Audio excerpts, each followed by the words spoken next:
Let's make sure. Okay. What's going on, everyone? My name, appreciate you. Hello, my name is Anthony Smith. I'm one of the Capital Classroom members here at Green Hill School, and today I'll be something like an MC for you all. I want to first thank you all for attending this year's Pursuit for Change. This is an event that is extremely important for us, and I just want to say that we are highly appreciative of you guys' time and your support coming out here.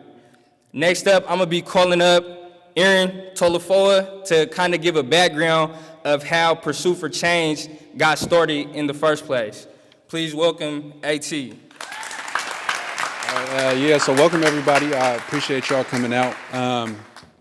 So I'm gonna give y'all just a little bit of background on how Pursuit for Change started. It was a few years ago, not a few years ago, damn, like, I can't even say a few years ago. Yeah, this like almost a decade, but damn, it's been a minute. It's been a minute since we had a lot of people come out and really be able to talk to y'all about what we're passionate about. And I think that's where it started. We started off with really just a group of kids from Tacoma getting together with Evelyn here. And so we just were meeting about small stuff. So it started off with like, what do we want to see on like commissary? What are some things that this place is missing? And I feel like just seeing something small change, we were able to be like, okay, we made this small change, and somebody was able to motivate us to, ask ourselves like, what about something bigger? And that's what we started asking ourselves, like, okay, we know that treatment here, at the time, we knew that treatment here wasn't what it could be. So why don't we get more, mentors in here, more counselors in here that could actually help us? So we started advocating for stuff like that, and we were able to get more programs in here. And so just being able to see like what our advocacy can do as far as like just our youth, that gave us a lot of hope, and it gave us a lot of sense of just like of power in our own lives, because a lot of us felt powerless. So we thought of a plan. We're like, all right, a lot of people right now are judging us. A lot of people are, thinking like we're just criminals. That's it. But that's not what our mentors were saying. Our mentors were telling us, nah, you guys aren't just criminals. You guys aren't just your worst mistakes. You guys are more than that. And coming to believe in ourselves, coming to believe that what they were saying was true, made us think about ideas on how we could, spread that idea, spread that to other people. And we were like, okay, so who do we want to talk to? And we're like, what about our prosecutors? What about judges? What about law enforcement? People who we would think are on the other side. And so we was like, yep, let's get somebody to email all these people and bring them to an event to where we can sit down and talk with them and let them know our stories, let them know that, we're not just our crimes, and just let them know like who we are. And it was a really like stressful thing, because like for me, I was thinking like, man, like I'm gonna see my judge, I'm gonna see like my prosecutor, like how's that gonna end up? And a lot of people were too, and were just thinking like, that's something that you just don't do. Like you're always on the other side in the courtroom, and these people are against us. So it got us to get out of our shell of seeing everyone else that worked on the other side just being against us.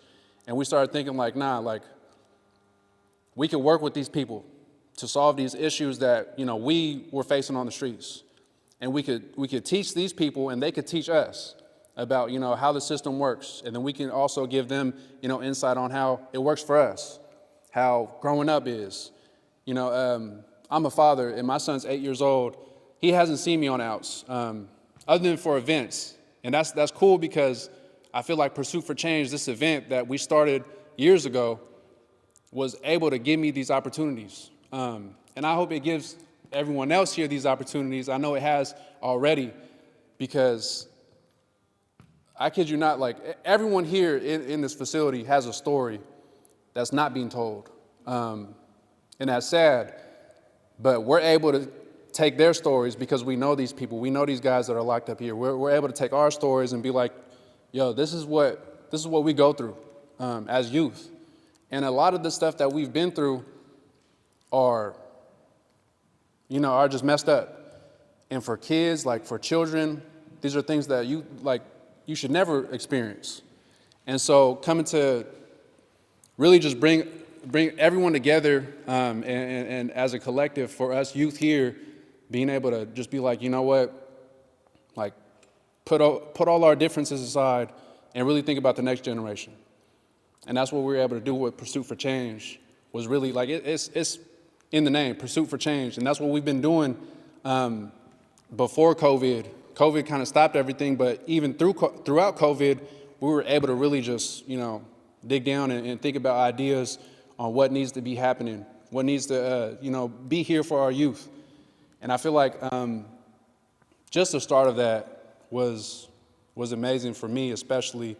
And I'm gonna ask Evelyn to come up here because this is one woman that has, made a big impact on my life. I would probably say the biggest impact on my life, just because when I first got locked up, like my very first time, I wasn't able to be connected with her, just because I was in and out. And then the second time, which is the time that I'm in here for now, I was able to meet her. And I feel like without you, Evelyn, like my life would have been different. Because even when I got up here, like my mindset was, all right, I'm gonna max out. So maxing out, for y'all who don't know, is just like take off on somebody, get in a fight, and go straight to the hole and do what I have to do to, just to survive. And I think what Evelyn really taught me was just like, I'm a leader. And I don't have to do stuff that people tell me to do. And when she kind of taught me that about myself and how I could lead people in the opposite direction of where I was being led, I kind of was like, all right, like, so I could drive my own car. Like I could really take these people to a place where I don't want to go. And these people that were telling me what to do, like, hey, you got to do this, you got to do that. I started kind of getting out that mentality, and she was helping me because a lot of times I would come to your office and be be with you because you were the counselor, and you would get me out of that. You would really help me just see like I'm more than that. So I want to just bring you up real quick because I know Evelyn has just a good story on how she's been able to help us all here too. So.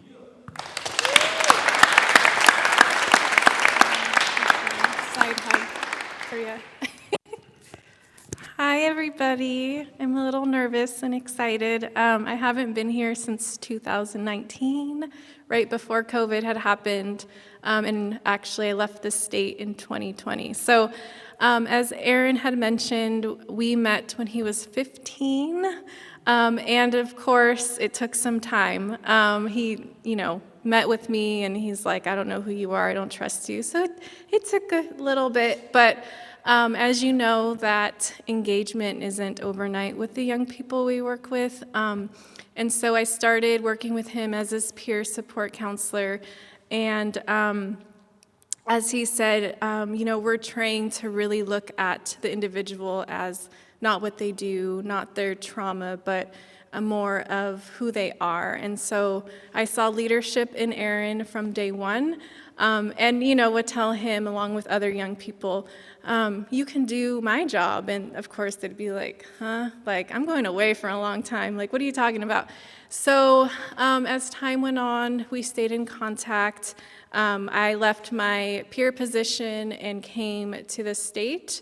And I was also appointed to the governor's partnership Washington State Partnership Council Juvenile Justice, and I worked closely with Miss Ada, Alice, Jenny, and I don't know if anyone else is here from there, but that is what really helped start this event in the committee. I was appointed the youth committee chair, and we did not have any young people, and so I was like, with the support of the Office of Juvenile Justice, we were able to come here to start because I knew Aaron and other young people from Pierce County. And so, like he said, we came together. I approached Aaron. I remember I saw him walking in a line, and I was like, Aaron, do you want to be a part of this governor's board? And he's like, what? And so even then it took some time, right? Because of distrust, I had to continue engaging and, yes, I work for the state, but this is what we do. We want to help. So we started it here. We then had youth from Nacelle, which I know is not in existence anymore. We had Echo Glen, and then we had the community facilities all over the state. And it started here, so they would all Zoom in. And then we had youth who were actually out from different counties around the state. They would also Zoom in. We had the community facilities come in person, and that went from we started in 2017, and by 2018, the middle, it became a national model. And Aaron has been a big part of that, and I know other leaders have came along. I'm looking for Jima. Where is he? Oh, right there. There you are. But you guys really helped this. And so from there, we did a lot of things. They were able to start their bill legislation, and so they advocated. They got to go and meet the governor. They did so many things, put on events. I think one of the things, too, that was really supportive of the governor's council is that Aaron was up for resentencing, and we were able to go and advocate on getting him less time because we know about adolescent brain development, right? We know that punishment doesn't work, and we strive to make places like this more of a treatment instead of a prison model. So anyway, I can go on, but I am just so grateful to be here. I appreciate all of you, and I don't remember your name, and I'm sorry, but what is your name? Ron. Oh, okay, yes, so you did it. So what's really cool, sorry I have to say this, about the work I do now, I do consulting for different systems across the nation, and one of the things that I get to do is hire individuals to present. So Aaron and Ron have presented on national webinars to really teach the workforce how to work with young people.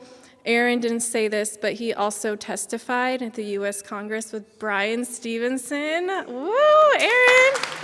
So, yeah, he's pretty big. Edgar, Gimo, and I don't know who else, but Aaron, and you guys might be on there, but then the Coalition for Juvenile Justice National Committee, Aaron was the chair and has really worked on that. So the biggest thing that we wanted to do under the Governor's Council was to ensure that these youth were front and center and not just tokenized, but that their voices were making the change, because who are we to do that if we don't know what it's like, right? So anyways, thank you so much, and I'm excited to be here, and that's it. Thank you. Thank you. So before I pass it on to our next speakers, I just want to let you all know, just that relationship that me and Evelyn had was really able to change my life. And I think for everyone here today, maybe you already understand that you could do the same. And everyone here that's from Green Hill today can testify to that too, is that, given that chance, given that opportunity to show who we really are, we could do a lot of amazing things. And I think that's why we came up with the name Pursuit for Change, is because deep down, for everyone here, that's what we was chasing after. We was really chasing after a change in our lives. And pursuing that, I think everyone here, my brothers here, we could all testify to that, is that the pursuit is the best thing. Being able to strive after something that will impact ourselves, and then also the people that are coming up behind us. Going through that journey, meeting these people, talking to people like y'all, that's what really matters to us, is because we'll get I don't know if they'll talk about it. I think I'll also talk about some accomplishments a little bit later, but a lot of these guys in this room right now have done a lot of amazing things. And it's not being talked about, unfortunately.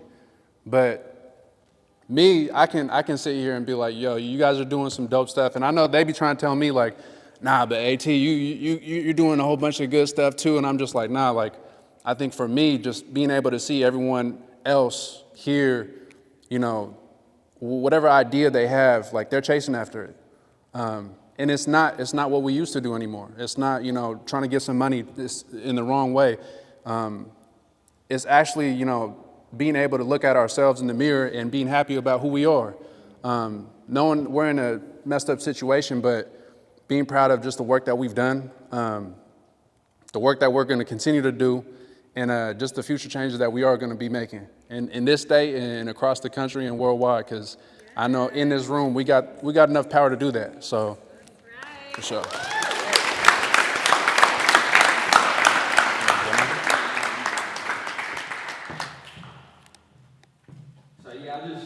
Who's here before me, Evelyn as well. Pursue for Change is one of the groups, Capital Classroom too. They participate in Capital Classroom, but they're actually the reason why I'm here today. And a couple of us, who have already came through or are still in the units, I forget the number of the bill, but whichever the bill is, JR to 25 is the reason why I'm here. At 19 years old, I was sent straight to prison at 19 years old. I didn't have the opportunity to come to a JR facility. So the reason why I stand here is because of these guys, and I just want to thank you all for that.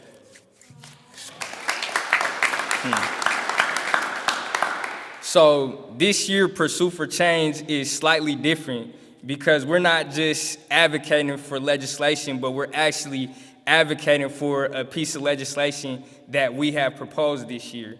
And this piece of legislation is House Bill 1383. It's gonna have another number because now we have a Senate sponsor, which is another, thing to apply. But this is the bill, the Youthful Offender Second Chance bill, that will ultimately give juveniles who were convicted as adults a chance to go in front of a parole board to see if they could get a second chance of re-entering the community. And the purpose of this bill is to actually put leaders on the streets. We're investing money into these guys' education. A lot of us have associate's degrees. We're taking advantage of all type of programs and whatnot, and we want this to be able to be useful for the youth on the streets that actually need them. So we're trying to create this system where individuals will be able to go in front of a parole board and see if they could re-enter the community so they could be these impactful leaders in the community because these youth actually need them. So that is the focus of today's Pursue for Change event. It is our job to express why this bill would be so beneficial to not only us, but to the community, and it is our goal to gain as much support for this bill as we possibly can. And with that being said, I want to call up our next speakers, which are Ron and Chris, who would just break down some of the dynamics that youth have to go through in their communities. Thank you. Okay. Just let me get a minute. There's a lot of powerful energy within this room. You know what I'm saying? I can feel it. I definitely appreciate all you guys coming this way to show your support and your love. I want to briefly touch on the importance of early childhood development and the importance of having a healthy household. Now, as you may know, within the first 7 years of a child's life, their brain grows rapidly, almost 90% of its full adult size. Not only is this the fastest growth period, but this is also the time where the brain is most receptive to learning new information and also most vulnerable to miseducation. Our experiences, our environment, both play a big role on how our brain functions and develops over time. Things such as trauma, abuse, neglect, abandonment, can all, in fact, have a physical effect on the architecture of a child's brain. These youth that suffer from this usually struggle with self-esteem, emotional regulation, and stress. About 70% of Black youth are born into single mother households. And just a couple statistics, studies have found that children from single mother households are 5 times more likely to commit suicide, 9 times more likely to drop out of high school, 10 times more likely to turn to chemical substances, and 20 times more likely to end up in prison. I give these stats because I simply want to highlight the importance of a male presence within the household. With 1383, we are incentivizing our young men to commit to the rehabilitation, take accountability, and also successfully transfer into adulthood. By doing this, by giving these young men the resources, the support, the skills that they need, we hope to not only rebuild our communities, but rebuild our homes. Thank you. Hello, everybody. I'm a little nervous, I'm not gonna lie. I'm excited though. Thank you everyone for coming here. My name is Ronald Ackerson. I'm happy to share this space with you all on this beautiful day. Shout out to all the ones before me that made this possible to happen, I started off just seeing A.T., Edgar, and Gmo and them guys going to the Capitol and doing this type of work. I'm like, how are you guys meeting the governor? What? Like, somebody like us, how are we meeting people like that? But like literally they're doing it, putting in work. Like Ali said, they're the reason why he's here advocating for bills and going and testifying. So just the power of seeing that, like what that can build in a person is crazy. But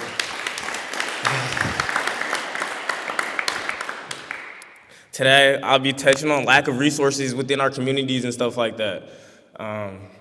It's crazy because I feel like lack of resources is like the number one root of the reason why a lot of people end up caught up in crime and violence. The lack of funding and resources going to certain communities makes it hard for individuals coming up in these conditions to thrive. We do not choose our life, we are born into it. Whatever life that's given to us, that's what we have to wake up to. So if we are born to these things and we see these people that are our family, our parents, when we come up in these communities that are being less funded compared to other communities in cities, it's unfortunate that individuals do not get the opportunity to gain these tools and skills to thrive and understand the overall purpose of life and to see a wider worldview. So I feel like without personal growth or opportunities, these youth may struggle to reach their full potential. So if they don't have the tools, if their parents, if their family, their mothers, their fathers, if they don't have the tools and things that they need to fully help guide us through our journey, keep us from the streets and keep us from being able to go to community centers or places where there's mentorships, places where there's people who do work like some of the people that are here. There's guys here, Kamanti and Youngblood that's back there, and the work that they do in the communities, those are the people that we need. And I feel like this bill is helping us to create those individuals, education, welding, all these different things and programs that they have within these facilities that can help a person become more, help a person see things from a different view than they've seen them before. I never met any welders. I never met anyone who went to college. No one in my family has ever even had a high school diploma. So I feel like the power of being able to gain those things within these facilities and what this bill can do to help these young leaders go back out into the community and spread the knowledge with our young brothers, our cousins, our sisters, and people outside of our circle. Like, imagine the things that we can bring back and show them and tell them that we never knew or like we never got a chance to really gain when we're out there young and just trying to survive. I feel like we're not living, we're trying to survive every day, however it looks, in so many different ways. And just the power of opportunity and giving a young individual that chance to be able to grow in ways outside of their norm, that they've grown up to see, outside of the norm of their family or their peer groups, to help them grow in ways that I feel like are so important for an individual to really strive and to become something more, to live a life really worth living.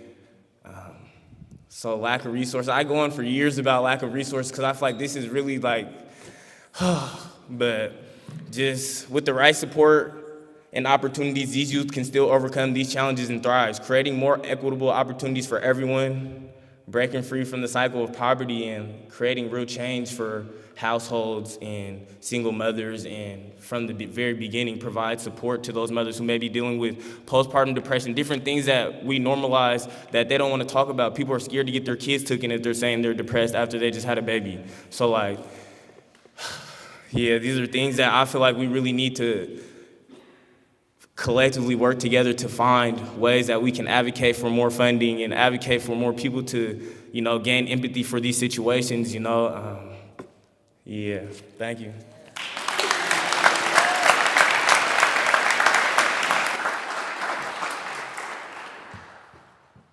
So I'm gonna let Aaron, he's gonna touch bases on the accomplishments, and what people here are actually doing.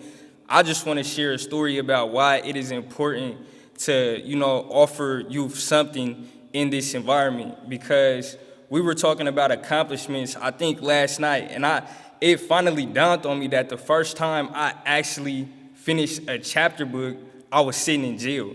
So it's like, if youth don't even have a sense of accomplishing anything because they're so focused on, food, shelter, clothing. We got all of these things that we're trying to focus on that we aren't even paying attention to education when we're there. That's really just a meetup for where we go see the homies and whatnot. And it's like, we don't understand that we have the ability to accomplish anything until we're sitting in an environment like this. And now we're actually taking advantage of all the programs and the resources that are actually available. So I just want to say, these youth are in a hopeless situation right now, and I really hope that we can make something happen for these guys, because right now they're actually figuring it out that they can actually do it and they can actually succeed, in life, not just in this environment, but in life in general. So with that being said, I'm about to call up AT. Appreciate it. So yeah, I'm gonna talk about accomplishments. And that's crazy. I just now thought about that. That's the same for me. I never read a whole book when I was out. So that's really hitting hard for me, because that's crazy. I had to come to jail to figure out how to read a whole book. Dang. Okay, so yeah, back to accomplishments. So one thing I want to talk about is, okay, so everyone in this room from Green Hill, they got some big accomplishments, especially in their family. I just want to take a call of hands. Raise your hand if you're the first gen graduates of college.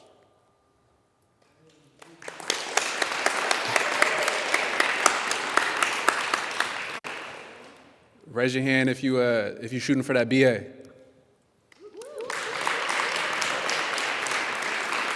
So I just would say, in our families, that's something that's big. I was just thinking, if you think about your family tree, and you're the first one who's graduating from college, some of these colleges are 400, 500 years old. So being the first one on your family tree, that's a big thing, because in your family history, you're gonna always be remembered as that first one who put on for your family. And so I think that, that's something that's amazing. We got an author in here too. What's your book called, bro? Living by the Sword. Living by the Sword by Kyle Lene.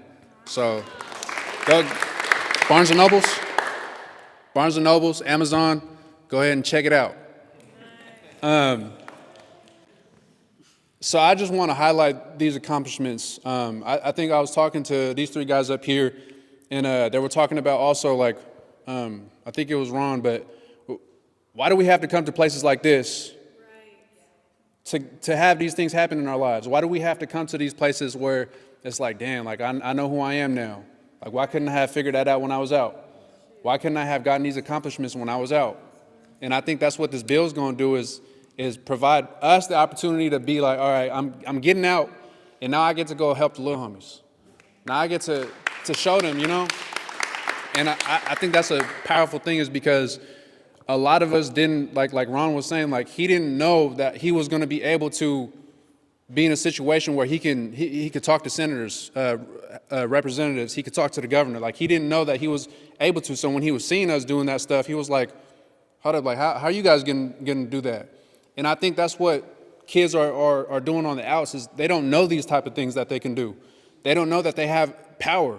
They don't know that they can really, change for the better. They have power over their lives. And so I think having us be able to I'm not gonna lie, if you were to let me free, there's a lot of things that I would do, and I know for a fact, like, I'm gonna have an impact on my community. I know you know, and so, and that's the thing, like, a lot of us in here, like, it's crazy because you have all of us, even before this event happened, like, we're in there planning, like, with the time that we're given, we're in there planning, like, all right, like, how are we gonna make this happen?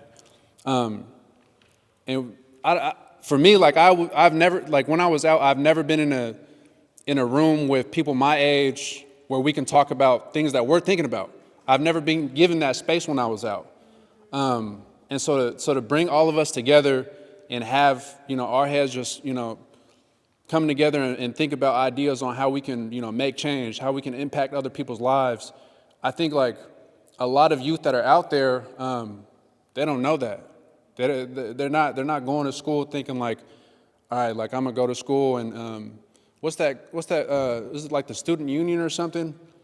Like, they have those things at schools, but for me personally, like, I thought that was all like the nerds and the goody goods, and so I never went to those places. But then in here, like, when a lot of other, you know, youth here look at us, they don't look at us as goody goods or nerds. They're like, you know, oh, those are the older guys who are really doing something. Like, they're really, you know, making stuff happen. They got their stuff together. And I think if we're able to show these kids at a young age, like, it don't matter where you come from. You know, how hard you got it, like, your story's gonna be much more powerful when you come out on top. And I think that's one thing that I didn't understand about myself, is that I can accomplish a lot of things that I put my head to.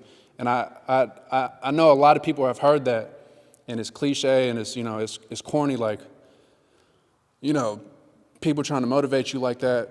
But in here, it's sad, like Ron was saying, like, it's sad that you have to come to a place like this to find yourself and accomplish these things. But that's why we're trying to push for this bill to happen, because we know, like, we don't have to. And we didn't have to in the first place. We didn't have to come here to figure out, you know, who we are, who we want to be. We didn't have to come here to do that. And so to save all the other youth from coming to this place to figure that out, that's the goal. And I think that should be the goal for everyone else, is to keep these kids from coming places like this. I know a couple of us are on our way out to going to DOC, and that's a whole different experience for me. Like, I've never been there. So coming in at 15 years old and then spending most of my time here at Green Hill being in a juvenile facility, it's going to be different when I transfer over to an adult facility. I don't know what it's going to be like. But I think for me, being able to get just that little bit of experience for however long I'm in there for, I could take that back out to my community when I get out. And I could show, like, okay, like, I've been in places like in the juvenile, and I've been in places where they keep adults. And one, like, we all know here, like, youth don't need to be in places like this. That's right. They don't. And so I really just want to just highlight, like, a lot of these guys, I want y'all all to know at these tables, like, they're going to, you know, come and sit at the tables with y'all, like, ask them about what they've done. Because a lot of times people don't ask us that. But we have so much good things that we've done in our lives. Yeah. Even for the kids that are out there too, they have so much good things that they've done in their lives. But what sucks is they're always told about the bad things that they've done. And that's how you just keep a kid down. That's how you keep someone down, is by telling them you're a bad kid. You've only done bad things. But what about the good stuff? Even the small stuff. Those things matter. Like, they really do matter, because if you're building up a kid, like, you're not going to keep on saying, like, oh, you're doing this wrong, you're doing this wrong. You have to tell them what they're doing right. And I think a lot of these guys, they don't really talk about it. I mean, we don't really talk about it, but I know for a fact they got a lot of stuff to talk about, a lot of accomplishments in their lives that they have that they can share. And I think a lot of people, if not anyone, like, I'm proud of these guys for everything that they accomplished. So.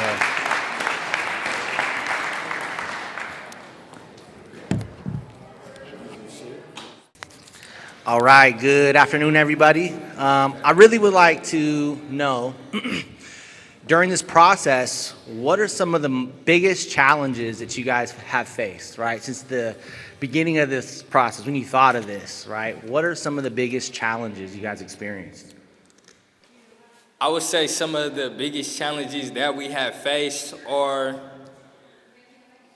gaining the support of a lot of different people. I would say there has been a lot of people that haven't been most supportive of us, and I don't know what that is about, because our fight is towards a system that is oppressing, people that look like you and I. So, we're just trying to skin a cat. There's 100 different ways to skin this cat, and this is one of the ways that we're trying to do this, towards this oppressive system, and actually give people a chance. Because like Ron was saying earlier, we don't determine what situation or circumstance that we're born into, but we do know that our people are being targeted, and it's like we are trying to help these youth so they actually get a chance. We're asking for a second chance right now, but we're asking for a chance to live in the first place, So I would just say gaining the support of people is one of the huge barriers. We didn't feel dang near every emotion you could feel, feeling disappointment last year, not even being able to get a hearing. So, just making sure that we build the right relationships with the right people so we can actually get momentum behind this bill. So that's what I would say or have been the difficulties and the barriers of this bill.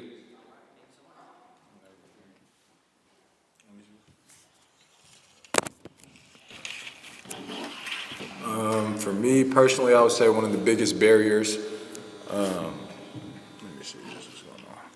one of the biggest barriers would be just not losing hope in a place like this. A place where you are isolated, a place where you are separated from your family, a place where, things are very chaotic around you. Everybody else is just worried about, the gang life, politics, this, that, and the third. You're short-staffed, you're locked down all the time. So not letting those type of things get to you, staying mentally strong and sound in a situation like this. So that would be the biggest barrier for me personally, is just not losing hope. Understanding that day by day, even though we're putting in work, we're becoming consistent, we're molding ourselves, we're becoming,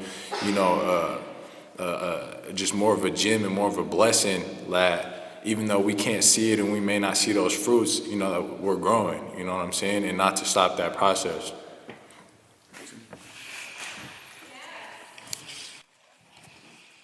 All right, I just wanted to add, when we talk about hope, is that hope is one of the biggest things that this bill does, right? It creates hope for people who might not have it before. And like one of the guys mentioned earlier was that we hadn't even begun to live, right? So when you think about it in that aspect, is that now we're getting sentenced, right? These youth are getting sentenced longer than they've even been alive on earth, right? Now they gotta do all this time.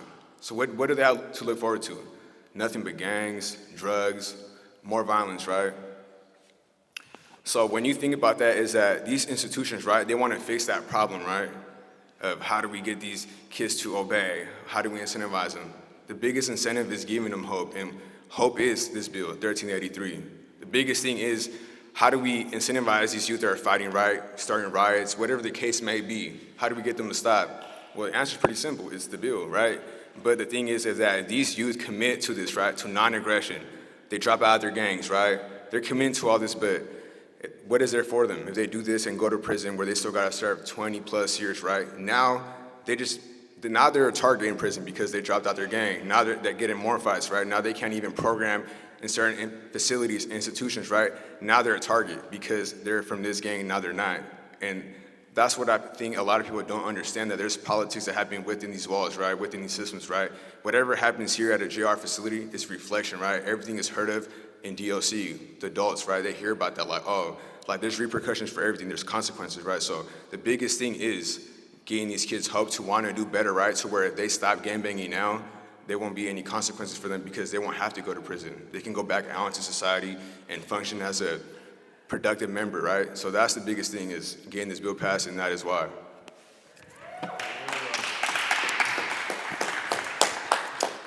Yeah, kind of adding on to what everybody's been saying today is, I want to focus a little bit on dehabilitation. Can anybody raise their hand if they know what dehabilitation means? So what rehabilitation means is, we are here learning these skills. We're getting educated. We're going through these programs. We're becoming adults. We're learning how to become functioning members of society. And we're going to learn all these skills on, how to be parents, healthy relationships, just a whole bunch of things. But then we're expected to go to DOC, where it's a completely different environment. We're going to go up there where instead of, being in a nurturing environment, it's, you're trying to survive. Like Edgar was talking about, the gang politics is different up there, where compared to here, they want to see you succeed. They want to see you become a better person, a better version of yourself, and leave, better than you entered here. But yet, you're going to go to DOC and lose those skills. So, just getting this bill passed would open up more of a, opportunity for people to not have to be put in a situation where they can rehabilitate, instead follow through with the rehabilitation.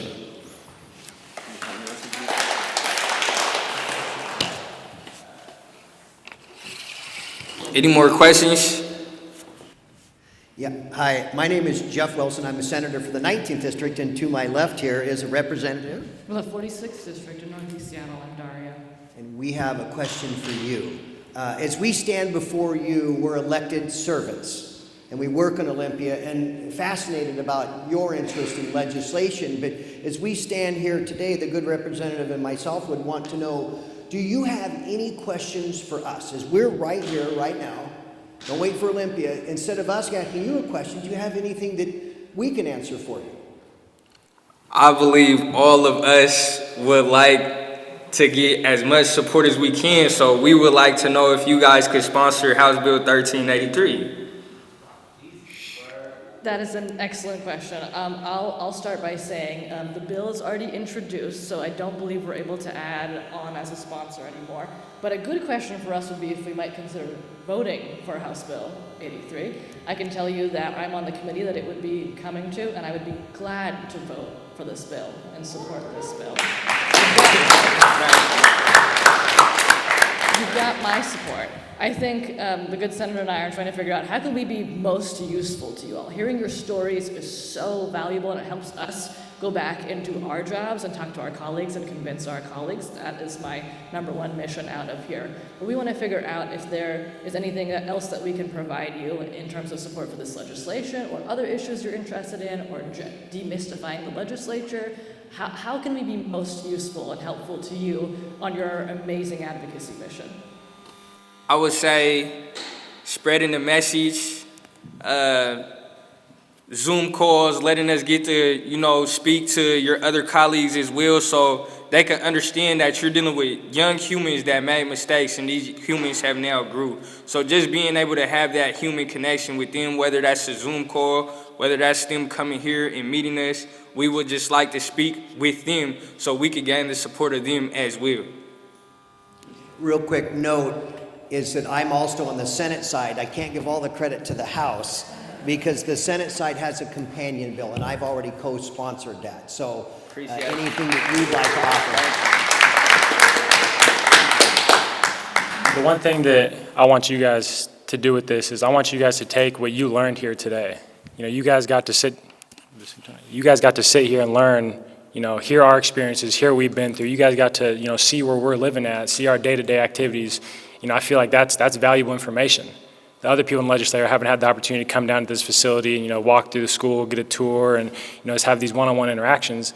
I want you guys to share how you guys felt with that, how you guys felt coming down, sitting down here with us, eating with us, and try to encourage them to, to do the same experience. Because, we're always trying to, network out, and, knowledge is power.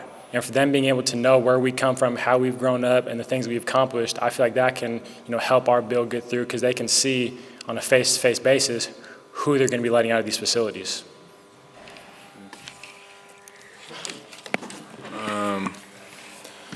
I would say just don't give up on us. You know what I'm saying? Continue to do what you're doing. Don't give up on us. Struggle with us. A quote by Fred Hampton is, if you struggle to win, hold on, let me get this right, because this is my guy. You know what I'm saying? This is my guy. I look up to, bro. It said, pretty much he's saying, let me just wrap this up in a nutshell, that if you struggle, you deserve to win. But if you dare not to struggle, then you don't deserve to win. So with me saying that is, do not give up on us. Do not give up on our struggle, because this is an everyday fight. You know, we understand that this isn't something that we can fight for today and win tomorrow. You know, we're fighting for our people. We're fighting for equality. We're fighting to be heard. And this is something that is not going to happen overnight. This is something that is going to be continuing until the day I die. So I just ask you, please not please not give up on us. But just within all of that, you know, don't be afraid to struggle with this as well, because this is a fight that we're all in.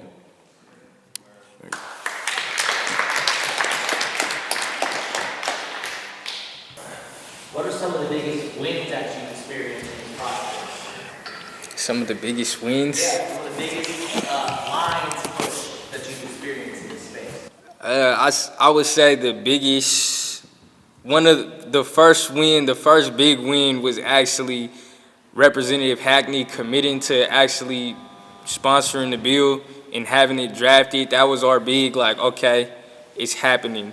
And then I feel like at ELC, or the Youth Summit this past August, where we were at the YMCA in Tacoma, we actually got the sponsorship of Senator Noel Frame. So just having the support from, you know, representatives that's actually in the position to make our vision come to life are some of the biggest wins that we had. Like, I would say we were disappointed when the bill didn't get heard this year. The session that was this year, we were upset about that.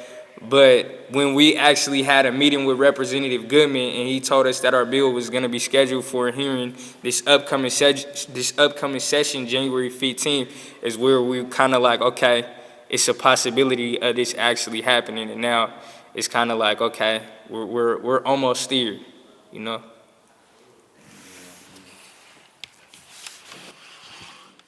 So for me, I feel like some of the biggest wins that I've gained from doing this work is like seeing the light that it brings in all of us. You feel me? Inside of all my guys, you feel me? Like seeing how we're steady talking about like, man, if this happens, man, oh my, like, man, if we talk to this, man, if we do this, da-da-da, like the conversations that we're having are not, like they're full, like there's so much information and knowledge and different perspectives in the things that we're talking about, you know? Like, I feel like I come from just having conversations about crazy stuff, and like, I feel like that's another big thing is like, the wins of this work is like being able to be in environments with these guys and being able to build these conversations and talk about things we're talking about now. It's like, I want to keep building and learning about it. I want to read about it in books. I want to understand how this affects this and how this, this is why I feel like this. So like, I feel like there's so many things I learned by advocating and seeing how much it inspires us and even myself, you know, to want to do better and show these guys something better and dream of something bigger, because it's possible, because we're able to talk to legislators and senators and House representatives and senators, and I never thought that was the thing for someone who looks like me. So that's already something big. So it's like, those are the wins, is just seeing the inspiration that it brings to all of us.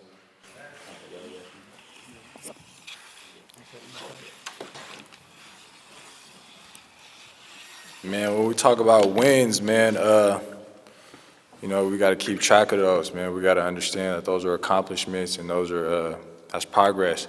The biggest victories for me aren't really as probably big as other people may think, as far as like passing bills or large national movements and whatnot. But the biggest victories for me is the transformation that I get to see in my peers. You know, the people that I get to connect with, the people I get to, mentor and shed light on. Because the look on somebody's face when you see that you have told them something that they have been looking for, that's the victory for me. You know what I'm saying? Understanding that, God puts us in positions of service to where it's not exactly, what you have to learn from that situation, it's what you have to do, and that's my biggest victory right there. Yeah, I think for me too, like all the guys were saying, but the biggest piece was, like you said, inspiring others around us, right? So, like I said, we're in a time right now where we're getting a lot of new people coming into this facility, right? Like young people, right? So, like me just seeing them from getting in fights all the time, riots, and not caring about anything because, like I said, they have 20 plus years, right? They're not getting out for a while. They're going to prison, so they know that. So they don't care about anything but just them seeing us, like all the work we're doing and like the traction that we're getting, the people that we're doing, like work with, like they see that and they're like, okay, like I can see that they want to ask questions, right, but are nervous about it. And I think me and some of the guys were talking about it earlier, and it's crazy because like the other day, one of the dudes came to my door, right? Someone who's always getting in fights, getting infractions, getting riot charges. He came to my door and he was like, bro, like all this stuff you're doing, like, do you think it's gonna pass? And I just looked at him and I started smiling. I'm like, what? Because I thought he was being funny. I smiled and I'm like, what? He said, you think it's really gonna pass? And I was like, yeah, bro, like it's gonna pass for sure. Like whether it's not this year, it's gonna pass though. Like we're gonna get it passed. And then he was like, yeah, he started scratching his side of his cheek. He was like, yeah. He said, bro, if it passes, he's like, and there's really a thing where I can get resentenced. He said, bro, I'll stop smoking. He said, I'll stop fighting. He said, bro, I don't care. Like, I'll go to school. He said, I'll be chilling. Like, I won't do nothing. I'm like, and it, like, that hit me. I'm like, dang, bro, like, I feel bad because he's 17, got like 27 years, whatever. You know what I'm saying? Like, a lot of time, I'm like, dang, bro, like, I'm like, that's what's up. And mine is, like, he's one of them youth that's out here just fighting nonstop. For me, so I'm like, dang, bro, like, for real? He's like, yeah, like, some, like, you know, I'm trying to get out. Like, you know, I just talked to my little sister, da. And I'm like, dang, bro, like, Chris was just saying, like, this is the people that we do it for, the people out here struggling with us, right? The people that you guys don't get to see in the unit struggling. Like, that's who we're doing it for.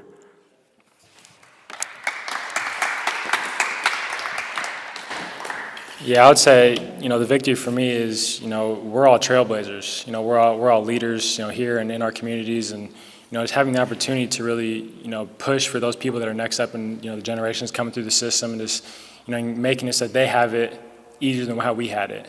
You know, because these bills are going to be able to positively affect these kids that are growing up in these systems, growing up, you know, in these, you know, communities, and just being able to leave our mark, to know that we did what we could with the resources we had to make a difference in our communities.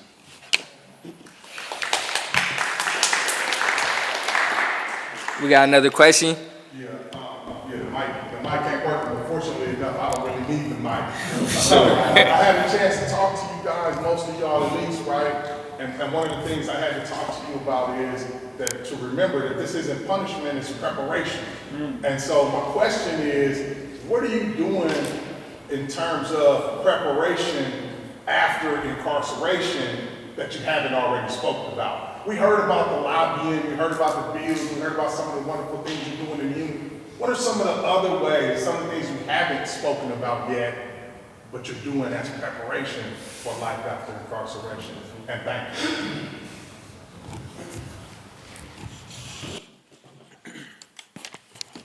That's a good question.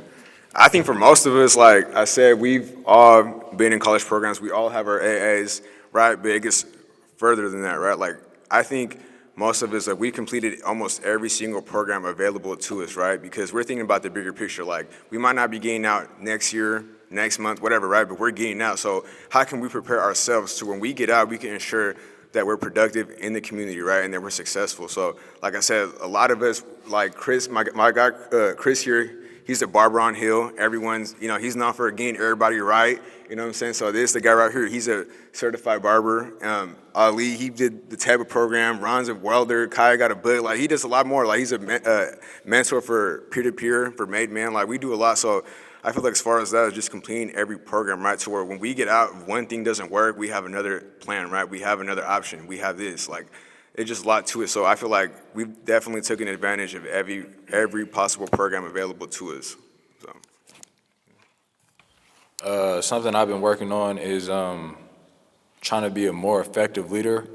I look at a lot of dads, you know, and I salute them for being, you know, the foundation of their households, being the, you know, the leaders and really the heroes of their community, and I look up to them. You know, a lot of people look up to, you know, Lil Baby and everybody else, which those guys are cool and whatnot. They have that type of platform, which is awesome.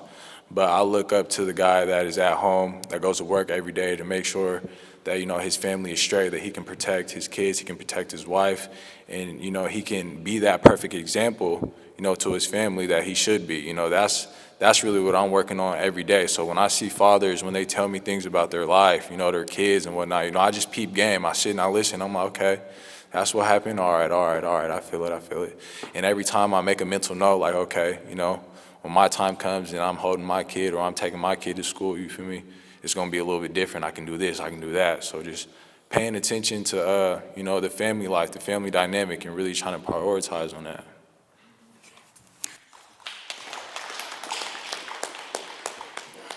Yeah, you know, for me, the main thing I'm working on is, you know, mental health. You know, I'm a big person on, you know, being mentally strong, and, you know, we can graduate through all these programs, you know, get all these certificates, but if you're not mentally strong, you're not going to know how to apply that stuff when you get released. And, you know, for me, I got incarcerated when I was 15 years old, and, you know, I'm going to get released when I'm 26, and, you know, that's detrimental.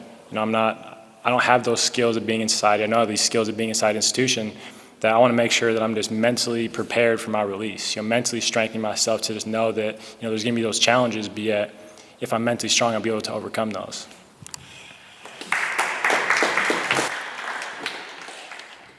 I would say for me, how I prepare for my life after incarceration is I practice what I preach every single day.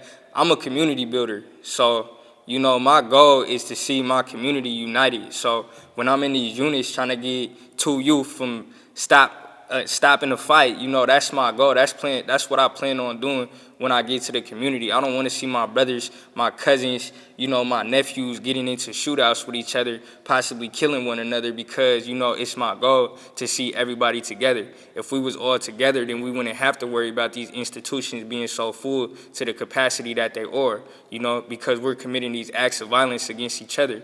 You know, and if we was actually looking out for each other and building our community instead of focusing on just surviving poverty, you know, we wouldn't have to be worried about going to rob somebody or going to steal somebody's stuff, you know, because we will be focusing on developing and advancing these businesses how we're supposed to, you know. So my vision is, you know, to see all of my people united. I started my own clothing line, So True, the movement, you know, this is a movement. It don't just stop, you know, with these bills, bro. This is what I live. This is what I breathe. This is what I sleep, you know. It don't stop here, bro. This is life for me, you know. So this is just one step, community building.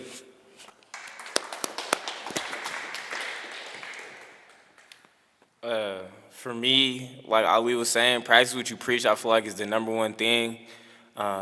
You know, we come from communities. A lot of these young guys, they come in these facilities, you know, knowing us as the person we were when we were on the streets. You know, I was 16 when I got incarcerated, so I was a 16-year-old boy, you know. So, like, that image, that person, that name is what they're hearing and know me as. So when they come here and they see me doing all these things, I feel like it's the best thing. You feel me? It's the best feeling, you know, like them seeing me progressing and really on a whole nother time. And it's like, I know I can't feed into this and be on that level or allow even one of my younger brothers, one of my younger peers to do this, because it's like I wouldn't do that. So if you're like, I'd rather do it before you go do it, you know? And I just been trying to really build that strong mindset, because like Chris was saying, it's kind of hard within this facility with all the little things that happen outside of what we're trying to push for, you know, things that are out of our control. I feel like that was my biggest problem is I used to just go crazy, you feel me? Like, because hearing about my little sister, hearing about my brother, hearing about this, like, I'll go crazy about the things that I can't control. But once I started to realize the things that I was in control of and how I can guide my flame, the fire that I feel inside, towards the right path, I feel like that's what woke me up and helped me to feel better. And, like, the things that I can't control are helping me with the things that I can. So, yeah.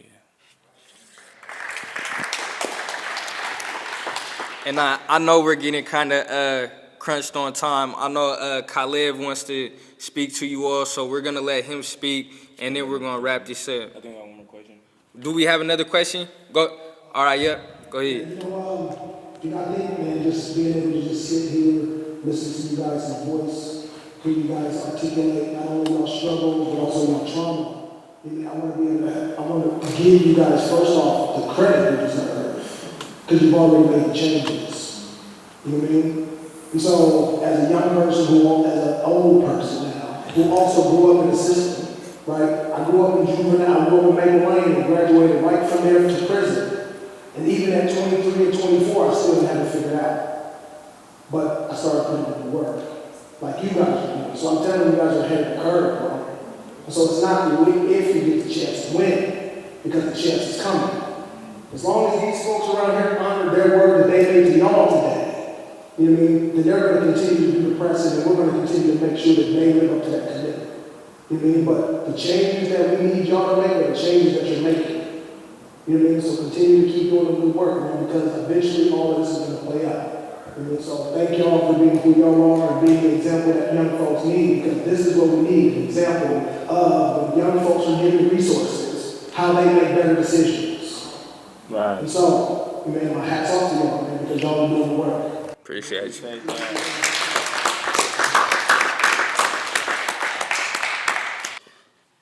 When I first came to jail, I was a 15-year-old who was, to put it in the slightest way, easiest way, I was kind of nuts. I had a bad shaved head, weighed a little bit more, was a lot shorter. Nothing in my life was figured out, even though I came from a lot of privilege and wealth. And it was that kid who was sitting in jail the first night he was there, was served his papers.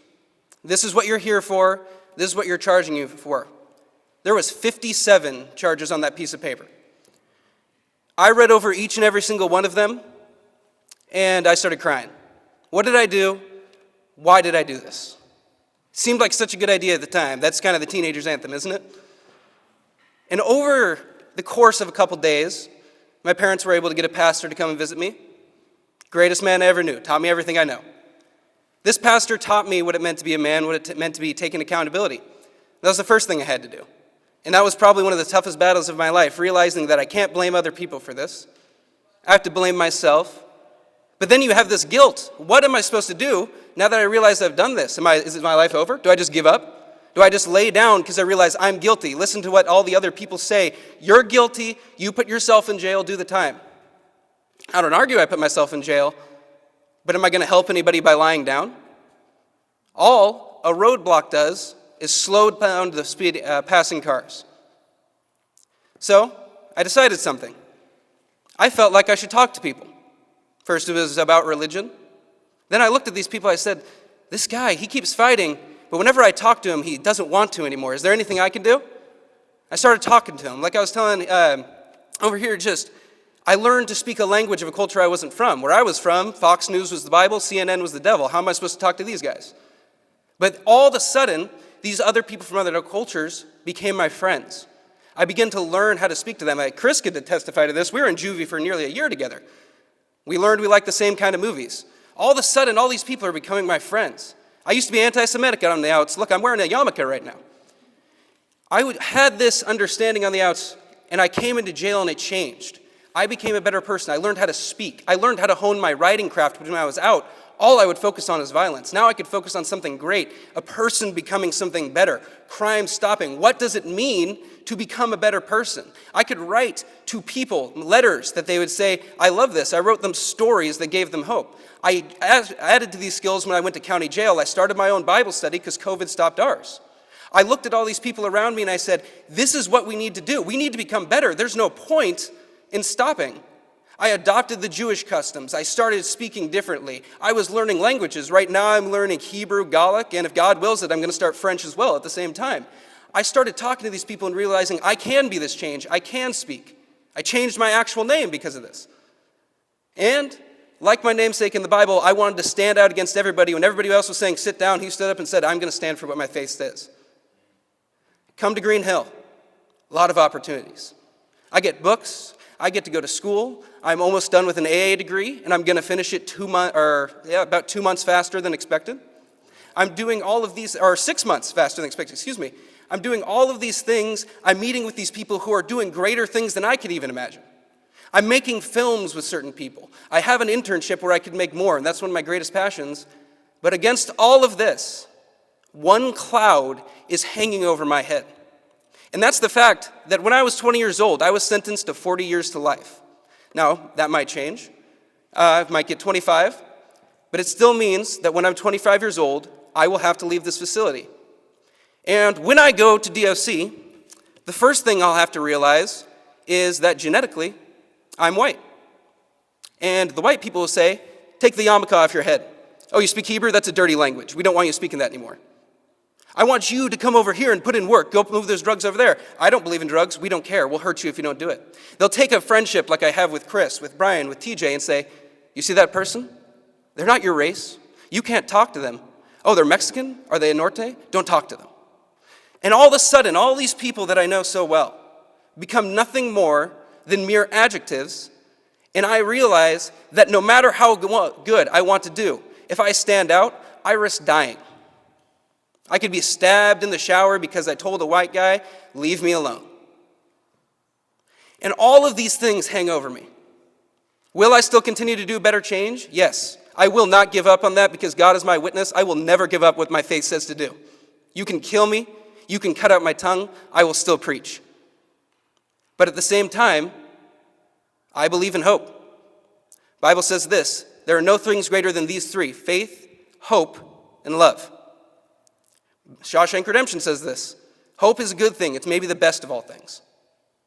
Can you now, anybody who has the ability to even speak to a senator, and so I'm talking to anybody who even is registered to vote, tell your senator, I won't vote for you again if you don't do this. We have these people in jail. My story, as bad as it is not even close to unique. It is shared by every single resident in this room, regardless of the amount of time they have.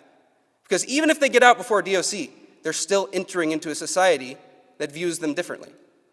They're still entering in with both hands tied behind their back. Can you give us hope that we can actually change and it means something? That we can change and go forward in this world, realizing that that change was for a purpose? And can we make it so that everybody who we see around us, the people we can talk to the best because we came from those communities, realizes violence isn't the answer. Drugs are not the answer. Gangs are not the answer. In my case, school violence is not the answer. Following these violent YouTubers isn't the answer. The answer is becoming people who can do better for the entire world and thus change everything underneath us. Make it so that in 10 years, the hopefully no kids that are here can look upon this ghost of a building, see all the falling ruins. What was that? That used to be the place where they housed juveniles. Well, why did they have to do that? I don't even want them to know. When I look at my kids and I tell them everything that went on, because someday they will know, and I believe I will have children, even if it takes me forever to get out. I have this hope. I want them to be able to look at me and say, there was a time when we used to take people and lock them up, even past when they showed they can get out. What kind of barbarism is this? I want this to be the future ideal of every single person in this room. Now, I know I will never change everybody's mind. But if I could change yours, if you can vote for hope today by putting your name down on the paper if you can, putting your hand up in that assembly if you can, raising your hand at the ballot when you can, please do it. Thank you guys so much for coming. I thank every single one of you for being here. It means amazing things to us.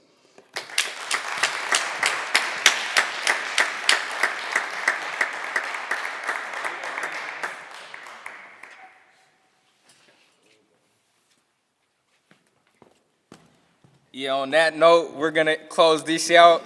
Thank you all for attending this year's Pursuit for Change event.